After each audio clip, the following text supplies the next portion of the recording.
அனைவருக்கும் வணக்கம். கரப்பாம்பூச்சிக்கு எலியை கண்டா பயம், எலிக்கு பூனையை கண்டா பயம், பூனைக்கு நாயை கண்டா பயம், நாய்க்கு தன் எஜமானரை கண்டா பயம், எஜமானருக்கு தன் மனைவியை கண்டால் பயம், மனைவிக்கு கரப்பாம்பூச்சியை பார்த்தா பயம். ஸோ பயம் எப்படி தொற்றிக்கொள்றதுன்னா, ஒரு இருட்டான அறைக்குள்ளே நம்ம உள்ளே போகிறோம்.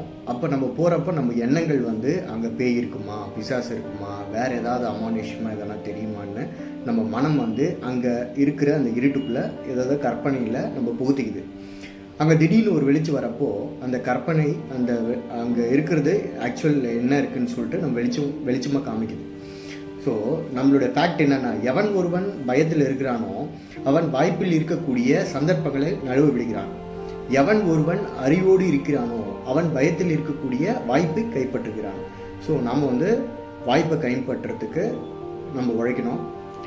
ஒவ்வொரு விஷயத்தையுமே நம்ம பார்த்து அதை செயல்படணும். அதில் நம்மளால் என்ன முடியும், நம்மளால் என்ன பெஸ்ட்டு கொடுக்க முடியும், நாம் அதுலேருந்து என்ன லேர்ன் பண்ணிக்கலாம், நம்ம எப்படி அதை எடுத்துகிட்டு போகலான்றதை நம்ம டே பை டே நம்ம பார்த்து நம்மளுடைய திறமையை வளர்த்துக்கணும்.